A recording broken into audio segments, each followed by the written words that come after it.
Welcome back to Jump Scare. I'm Betty. And I'm Chad. This week we cover 1981's Deadly Blessing. In the rolling hills of eastern Pennsylvania, in this quiet community of simple farmers, untouched by time, a gruesome secret has been protected for generations. Into this world come three young women, drawn by the beauty of the land, unaware of the mystery it holds.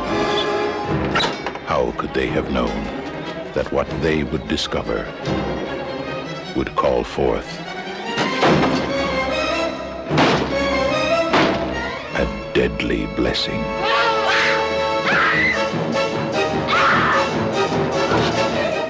Your laws cannot crush the incubus. Ours can. There are three of us. We'll manage. We shall make it impossible for the incubus to rest comfortably in your soul.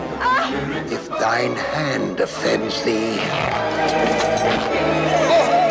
then in God's name, cut it off.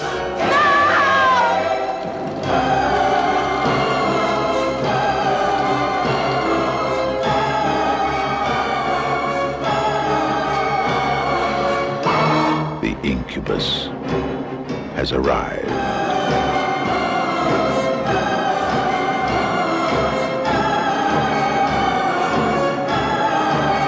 Those who will not believe. Those who will not be warned. May you be damned in hell. Those who will defy its power.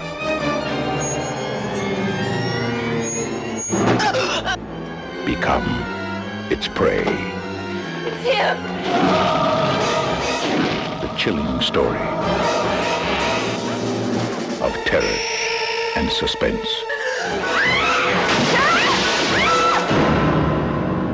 Deadly Blessing. We are celebrating two things with this movie, two events. One is the birthday of Wes Craven, who directed and co-wrote the screenplay for this movie. His birthday is on August 2nd, so it was yesterday if you're listening to this on Wednesday, or today if you're listening to this on the future. Oh no, if you're listening to this on Tuesday, it's Monday. You know, because we cover a lot of different countries are listening to us, so Maybe it is. and then it's also the 40th anniversary of this film, because this film came out in 1981. In August of all months, too. August 14th, to be exact. So I had never seen this movie in its entirety. I had started watching this movie many moons ago, and I was like, this is a very boring. So I stopped watching it. I probably watched maybe the first 15 minutes of the film. I'm really being generous with that. It may have been less. And Chad had already seen this film. I don't know how many times. This is, I don't know, maybe the fourth or fifth time I've seen it. So, I was screaming like the typical person that would do this in the movie theater, was screaming at the screen because I was very upset in many of the sequences of the film. And I have a lot to say about the movie. But before I get into all of that, let's give a quick synopsis in case in the whole 40 years of this movie being released, you have never heard about this film. This is obviously predating Nightmare on Elm Street and Scream, of course. But you can see in the film things that he would use later on in his movies. I would categorize this movie as a kind of like suspense thriller, like whodunit. Yeah, it's along the same lines of some of the stuff he would do later in Scream, like some misdirection and making you wonder who it is that's doing the murders, and, you know, that kind of stuff would come up later in Scream. And this is kind of like a trial run for some of that. There's some scenes in the movie that are very reminiscent of stuff that happens in A Nightmare on Elm Street, too. I mean, the bathtub scene is the one that's is there's predominant in my mind. There's a lot that they took from that for Nightmare on Elm Street. So, and then there's also the whole, like, bad dreams, bad man coming for me in my dreams thing. So who knows? I mean, I know it's universally known that he got this idea for Nightmare on Elm Street by reading an article about, someone who died in their sleep over that kind of stuff. Yeah. But this may have been some of the seeds of that too, because they talk about this and about the gray man that comes for you and says your name and that kind of stuff. So they're kind of, like I said, there's a lot of seeds of different movies of his that would be it would work much better in other movies. So, Shad, do you want to give like a little synopsis of this amazing film that we saw? Okay, so you have the married couple that's played by Maren Jensen and Douglas Barr, who you would know. Maren Jensen mostly from Battlestar Galactica. She played Commander Adama's daughter in that. She was in almost all the episodes. And Douglas Barr, you'd recognize from everything in the 80s. If there was a show in the 80s, that guy was on it. He was on The Fall Guy and lots of other things throughout there. He was always like the best friend, the next door neighbor, something. He was there. So they play a couple who have a farm that's located near the Hittites, which are kind of like an Amish family or Amish, group. Community, yeah. And they... The husband had been a member of this sect until he left, went off to the big city, went to school, met the girl, they got married, and they came back when he had inherited a farm from his grandparents, and he's like, well, we're going to live here, we're going to run the farm, and I'm not going to go back to the Hittite community, which pissed them off greatly, and they've shunned him, and they're just generally unpleasant to be around. The film has a very made-for-TV feel to it, even though this came out theatrically. We had covered one of his made-for-TV films, Summer of Fear, and another podcast that we did. And this film it's a slow burn. Yeah. At first, and then there's more. Did you see the guy from The Hills Have Eyes? Oh, there's a lot of people in this movie. I was just running down. I was starting to describe what was going on. You've got a lot of people in. Other than that, you've got Michael Berryman from The Hills Have Eyes and everything, many Craven films, and you also have Ernest Borgnine. We got Wes Craven directing as well as co-writing, and we got James Horner doing the score. James Horner. Yeah, this is one of 3 movies he did horror scores for this year. He did this, The Hand, and Wolfen. So he was busy doing a lot of horror that year. I love The Hand. Yeah, that's a good film too. And Michael Caine. Yeah. So shortly, this is not really a spoiler because this happens pretty quick in the movie. Douglas Barr's character, Jim, he dies. He's in the barn and there's a mysterious accident with the tractor and he's pushed against a wall and killed. And after that, strange things start happening around the farm. Yeah, and there's the whole funeral and her best friends come down from LA or up wherever they are and go to help her through this time and stay with her for a week. And one of her friends is played by Sharon Stone. A very young 23-year-old Sharon Stone. Yep. And next door, besides, on one side of the farm, they have the Hittites, and on the other side, they have their strange kind of country neighbors, which is a woman and her daughter, that they're a little odd, but they seem fairly harmless. They're just kind of the nosy neighbor types. Yeah, what's funny? I thought the movie was going to be centralized around those 2 characters because those 2 characters open the film. Yeah. And there's already the beginnings of some kind of character development with them. But they end up being the very annoying, weird neighbors. That you don't want, but somehow you always get. Yeah, and, they are sprinkled throughout the film. You don't really know who's doing what because, as Shad said before, there's a lot of misdirection. You think it's one person. Everyone has a motive. The Hittites want to buy the land back so that they can, expand their farm on it. And then the people next door, they're just being weird. You don't know, maybe they're just weird country people that are like, well, we need to kill the city folks that came down here. Yeah, so you don't know either, and, who could be doing these things.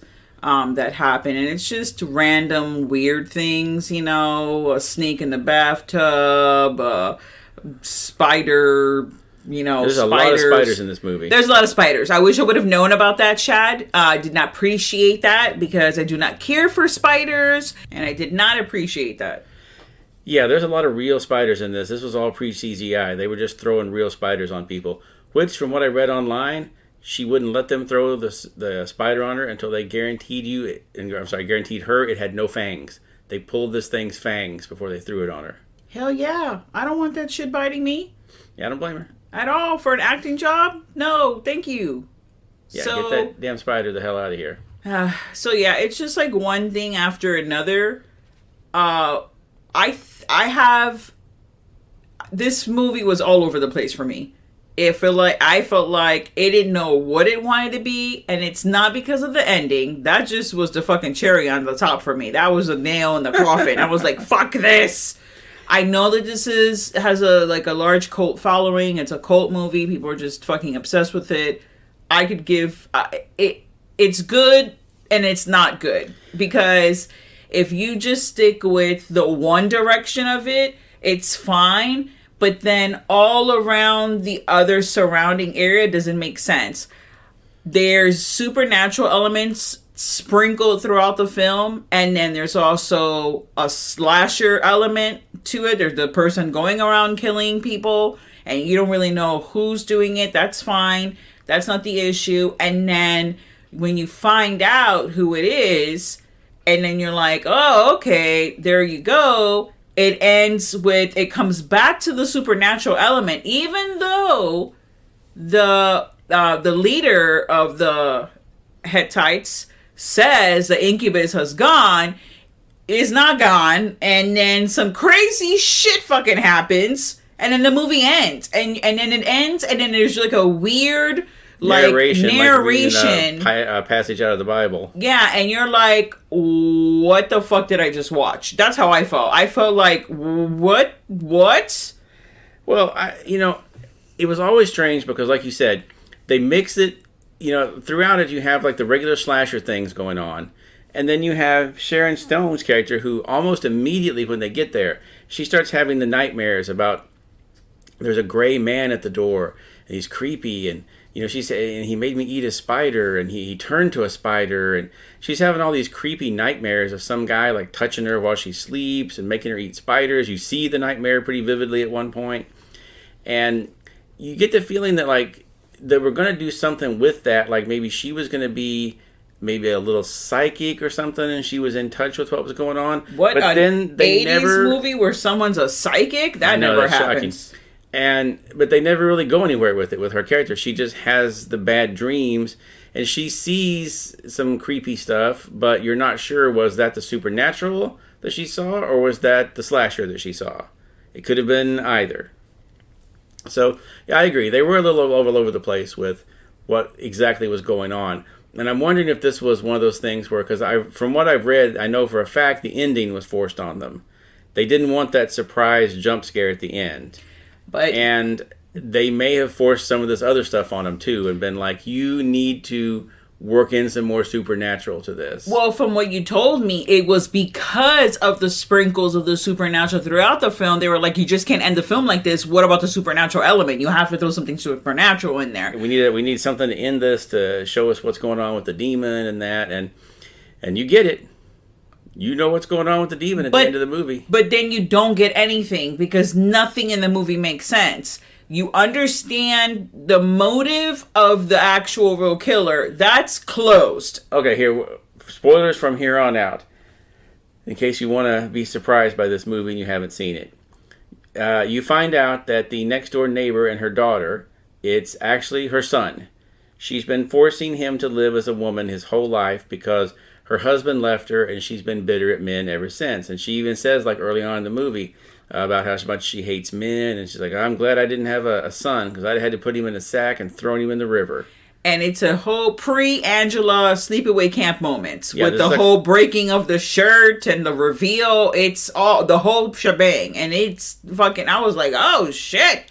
I did not see that coming. And you know right from the beginning like why she was acting weird from her point, Faith, because she was in love with the next door neighbor, the wife. Yeah. And she had the hots for her or whatever. And that's why she did what she did. And because of that. Which, fine, that makes sense. Case closed. That is mystery is solved. It'd have been a pretty standard slasher kind of thing. And she was killing other people that were, you know, pissing her off apparently throughout it because, you know, she got Michael Berryman at one point because I guess he was just a creepy dude that always bothered her. He ruined her painting and was calling her the incubus. He was calling her the incubus, and then he did just come over there and smash her painting. So he pissed off the wrong crazy person. And she killed some other people in the movie too that apparently were just not on her good side apparently. Because she got the other girl, their other friend that came down. Yeah, she did kill her too. Which there was no motive for that, for her killing her, whatever. But like I said, there was misdirection because you think it's the cousin he's like betrothed to because she leaves the house wearing a white nightgown and holding a knife, and then there's a knifing in the car. Because you have one of her two friends that's down. Like as soon as one of her friends, she decides to go out jogging in her shorts and tank top, and of course she runs across some of these Hittites, and they're like, holy shit, we've never seen anything like this before. A woman jogging around with legs exposed? Holy shit, this is insane. I see an ankle and I am hot. Yeah, as soon as she meets this guy, he's all about it. He's like, holy shit, I can see your ankles and your shoulders. God damn, this is incredible. And he was the brother of the Baron Jensen, the Martha character. He was her brother-in-law. And since the family has been shunning the guy, he hasn't really had any contact with any, buddy. And so she starts talking to him about, how bad it sucks that, he couldn't even go to his own brother's funeral. He couldn't talk to him even though he lived right next door to him. That whole plot with him is pretty intense in the regards of he was really hot and bothered and just couldn't wait anymore because he really wanted to bang his cousin. Like he just couldn't wait to get married. He wanted to bang somebody. He kept seeing the girl around. He kept talking to her, and she got him so hot and bothered that he pulled the bonnet off of the woman that he was supposed to marry to kiss her, and it was like, holy shit, you've done it now. Yeah, he pulled the bonnet, and when she walked into the village with no bonnet on, there was hell to pay. What is going on? Who did this to you? Of course, they're like all these city girls, these harlots, these incubi. They have attacked yet another one of our community and are trying to literally pussify him, and or vagina mesmerize, vaginarize him. He's been titmatized. Titmatized. There you go. And we gotta beat him because we're gonna beat the sin out of him. That doesn't work out. So then he decides at that moment, he's like, I've been kicked out of the community. He's like, oh well, I've been kicked out. So I'm just gonna hop the bus, and meet in a rendezvous because hop the bus. He gets a hike and a hitch in the back of a truck. Oh, a hike and a hitch. I'm sorry, I thought it was a hike and a bus. No, Nevertheless, a hike and a hitch. Nevertheless, he literally got some form of transportation and went to go meet her at the movies. Which is playing Summer of Fear. Which, meta before meta, right? Yeah. So, classic. So, yeah, so that happens. And then they fucking die for no reason. Just move that to the side. The supernatural element. What the fuck, man? What's this ending? That's literally me screaming at the screen like, what is this going on? No, let me tell you. So the jump scare, it was fucking great because you did not expect this at all because it did not come out. And I think actually the last 10 seconds of the movie are the scariest, mind you, besides the spiders, are the scariest part of this film because they did an Exorcist kind of the lighting where it's just she closes. Okay, I want to describe this. Okay, you describe it, but throughout the whole movie, the Hittite people are constantly talking about the incubus. The incubus will lead people astray. The incubus will lead them to this. Fear the incubus. Incubus, incubus, incubus. And the whole time, they've been saying that the wife was the incubus. They've been saying she's another messenger of the incubus. The messenger of the incubus, yes. And then when it's revealed that, it was the next door neighbor who was doing a lot of these murders, you have Ernest Borgnine look at her, and say oh, well, the messenger of the incubus is dead. So that was a good thing. he didn't shed any tears over it. He was like, another one of these fucking city people. And this goes on with his life. And you thought like that was the end of it. And I do think that was probably originally where it ended. No, yes, that's exactly where it ended.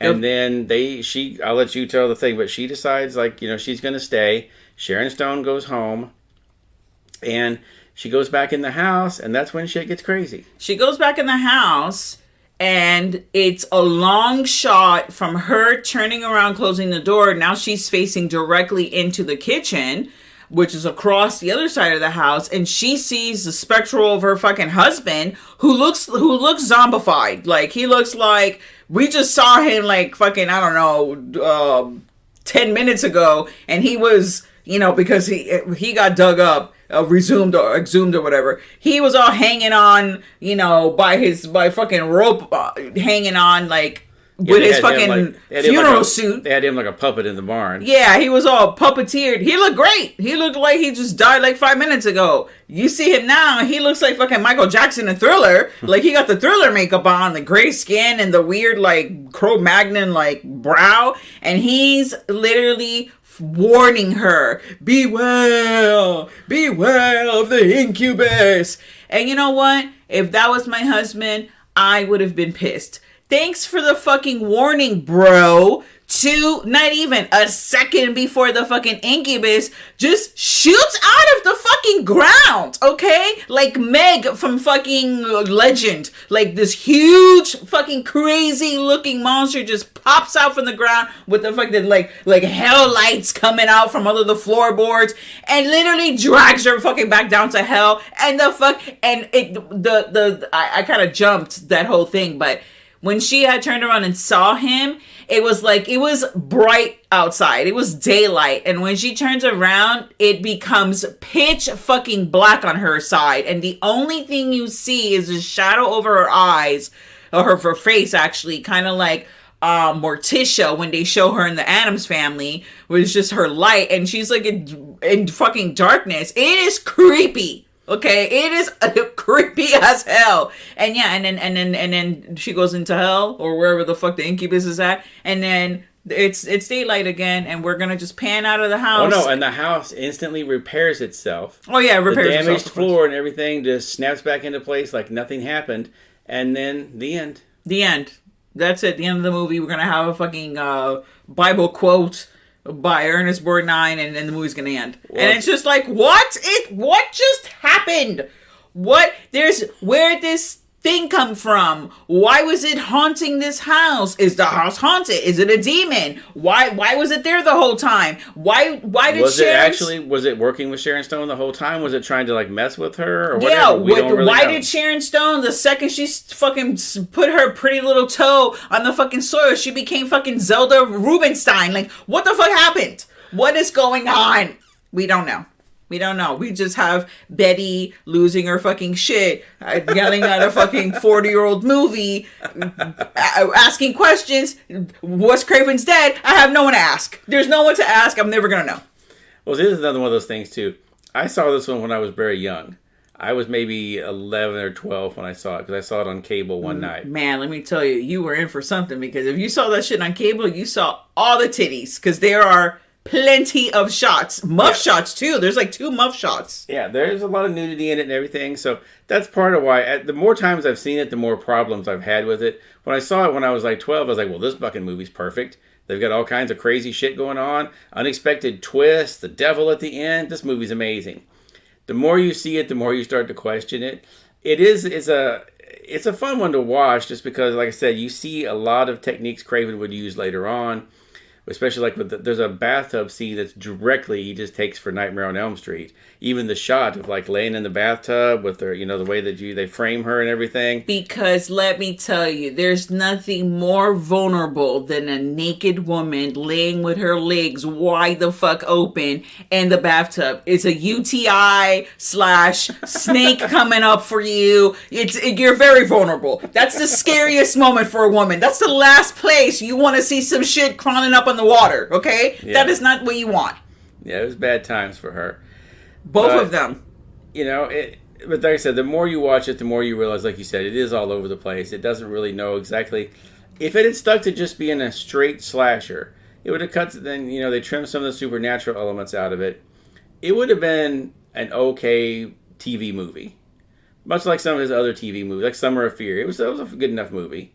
And the same way with this, if you had cut the supernatural from it and just made it a straight, mystery kind of thing, it would have been fine. Now I'm feel like we just saw the movie. I was like, we have to do this podcast right now because I'm in the heat of it, and and I didn't write any fucking notes. We just need to do it. This is all just natural, like no fucking rehearsal, nothing. We don't do any rehearsals, but at least we write notes most of the time. And straight to this, now I'm feeling confused. Did I love this movie and I'm just mad at it? Now I don't even know. I have no idea how to feel, because it is, if it's a film that's able to get a response from you, like it's getting a response from me, other people might be like, yeah, whatever, who cares about this movie? But it is garnered like such a response from me, and I'm like, did I just see the best movie, like Wes Craven, like it's up there, or did I just see the shittiest fucking movie ever? Like, I don't know. I don't know how to feel about it. Like when you were yelling at the screen early on, you were like, "Oh my God, you're an idiot! Do this! Why the fuck aren't you doing this?" This is some of the things that they would make fun of later in Scream. Yes, that's always the wrong people making the wrong decisions, going up the stairs and they should be going out the door. Exactly. Not locking the doors. All those things that happen in this movie are things that he would later, make fun of in Scream. Look it. I'm locking my door if I live around. I have plenty of neighbors around me, okay? One, like, two, like, maybe 5 steps from me, I have a neighbor. I'm locking my door now, and if I lived on that farm where the next neighbor is, like, fucking 20 minutes away, they're, like, far as fuck, I'm living on a fucking huge piece of land, and not only am I locking the door, I have a fucking steel door. I have like fucking things rolling down my windows, okay, to protect me. Even the sheriff in the movie tells her, you shouldn't stay out here. Because look, if something happens, I won't get here in time to do anything but the cleanup. Yeah, best fucking line ever. Whoever wrote that, Wes Craven or the 2 other dudes, best fucking line, because that was the most honest line from any sheriff of any movie ever. He's just like, yeah, I'm not going to be here to help. And he is not. He's not. And he's honest. He's not there until anything. Because he's fucking so far away. Well, they said the town was 30 miles away. Yeah. So even if he's driving 70 miles an hour, it's still going to take him 30 minutes to get there. You did already. You did. You did, or you're... Now, she was with child. They mention that, but they don't really get too much into it. No, they don't, but they mention it, and you feel like it's a big deal because they mention it twice. Once in the reveal of who the killer is, because it's a dialogue between the mom and Faith and the mom, and how she's never going to be Faith's because she has a child in her. And then when the husband tells her in the beginning that she's with child and she's doing the spring, which is the beginning of life, which is when life begins, not only obviously in the farm, but just in fucking Greek mythology. It's like the spring is like a big fucking deal. That did not save her. Like, that fucking thing took her down to the fucking depths. We don't even know. Like, I'm so intrigued just by that. If there was... the killer was being possessed by this thing. Maybe the grandparents died because the fucking land is cursed and they gave it to the fucking grandson because he was young and maybe he would be able to fucking deal with it. Something. Or if they explain that's why the Hittites work all that land, is because they're like... to protect them. Yes, they're the fucking guardians of the land. They protect they keep the incubus from coming out. Exactly. Because they had mentioned they wanted to buy the land. They wanted to get it back into the Hittite fold. So maybe they wanted it because they needed to keep the incubus at bay. That would have been a good story. Something. Don't just have this movie. Fine. Love the whole slasher aspect. Love that it's... the gender reveal, that's great, love it. Don't love the sprinkle of the fucking supernatural elements, and they're not insanely, like, there's not, like, hovering, spinning objects or whatever. It is light, but it is enough to be noticeable, not to at least address it at all, and then have some crazy demon drag you into fucking hell. No. I don't know if I've stressed that enough. So, what do you give the knives? I'm going to give it 2.5 knives. Damn, 2.5 knives? I'm going to also give it 2.5 knives. It's entertaining. It is entertaining. It doesn't hold up to a lot of scrutiny when you start thinking about it, but it is an entertaining movie. If I was like, I don't know, drunk or something, or had at least one drink in me and I was watching it, I wouldn't even be questioning everything. I would just be like, oh shit, I'd be crazed. Yeah. And then that ending just... That's one of the best jump scares there is, because it's so out of left field. It's just like that cartoon Bambi versus Godzilla, where you watch the whole opening credits of Bambi eating in the field, and suddenly Godzilla just stomps her. You're like, oh shit, that was the whole movie. Okay, that's that. You don't see it coming. Yeah. And this one at all, because there's been some, like you said, there've been some little supernatural elements, but nothing big. And then suddenly this fucking thing just busts out of the floor and pulls her down into hell. Boom. What the hell? Yeah. The fear in her eyes, the shot, the framing, the lighting. I mean, just that ending scene is just, it's beautiful, actually. And I gotta wonder if all this talk of, in the thing, the Incubus, now we covered this movie a while back, the movie actually called The Incubus, about the demon running around, ironically attacking people on farms in a remote area. I wonder if that was a little bit inspired by this. I know. Well, no, that was a book beforehand, I think. But it's just funny that this, the Incubus is such a big part of this, and then the very next year there's an Incubus titled movie coming out. It's just one of those random things, I guess. But that's when I saw that movie, The Incubus. I had seen it when it first came out back in the 80s, I remember, and I didn't remember much about it when I watched it again. But I specifically watched it because it was called The Incubus, and I thought it might be a follow-up to The Deadly Blessing. I'm like, oh, maybe they're going to pick up where that left off, and we're going to see what's going to happen there. No. But it was a nice try. The land is cursed. The land is cursed. Which, you see, no pun intended, because there's a scene where Sharon Stone is pouring milk for the chick, for the wife. Yeah. And the milk is just blood.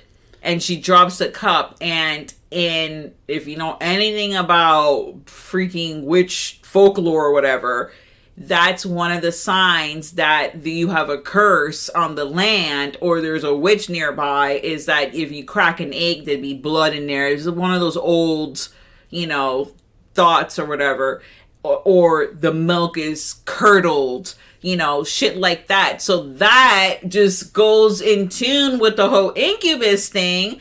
And it's just, I don't know. But you don't know, was that something it was like an Incubus cause thing, or was that just something the crazy next door slasher did? But because why she just wanted to put, just to scare her. I guess, but She also put a scarecrow in the house at one point. She did do that. I don't know. Maybe she was possessed, because also when she brings over the eggs, she says, which is impossible. I don't even know. I mean, I'm obviously not a farmer, but she's like, oh, I got all you're not going to crack the egg. There's not going to be any beady eyes or any blood in there. And I'm like, that was a weird thing to say, because... Well, yeah, it could have been if the eggs have been gone for too long, they might have already formed into a little chick. And that happens where people pull the eggs when they've spent a little bit too long under there, and they've already formed a little bit, and you get either a partially formed chick in there or something. It's unpleasant. Yeah, it's unpleasant. But a lot of times people will hold them up to a light and kind of see through, and if they see a little bit of a shape in it, they won't take the egg. They put it back under the chicken. Okay. That's what they're talking about, candling it. They used to use a candle in front of it. Now they would just use a flashlight. Interesting. Yeah, so she didn't want her to crack an egg, basically, and have a half-formed chick fall out in it. Yeah, but she made it seem like, I guess now that you're telling me, she probably just checked all of them to make sure there wasn't any of that stuff in there. Because she specifically gave her 2 eggs and said, these 2 eggs are for you. And then ... that character fucking dies. Yeah. So, there's just so many little things here and there that I feel like you can string up and they all align with the Incubus, the supernatural elements of the Incubus. That whole thing with the blood in the milk, I don't know. I'm gonna go out and say that was tied to the Incubus. That was the land is fucking tainted, and that's what's going on there. Yeah, it could be. We're just never gonna know unless we get the other two writers and find out if they're alive and Ask them some questions. Ask them some questions. What the heck were you thinking? Obviously not about the last part because it was kind of forced on them. But I mean, shot wise, Wes Craven, that's like one of his best fucking shots. That and the Freddy walking down the fucking hall, the alley with the arms out. Fantastic. Like the imagery of it all. Yeah, it's very creepy at the end. Haunting. Well, thank you so much for joining us in another episode, a special episode where we're actually doing a Wes Craven month, and we're going to be celebrating the birth and life of Wes Craven via his films, and we're going to be covering, each week another film, not the immensely popular ones. We're going to go for some of the little ones that are a little lesser known. One's a little more popular, but it still doesn't get as much love as it should. So we're going to be covering some of his lesser known ones. All right, guys, stay tuned to the horror. And now, folks, it's time to say goodnight. We sincerely appreciate your patronage and hope we've succeeded in bringing you an enjoyable evening of entertainment. Please drive home carefully and come back again soon. Good night.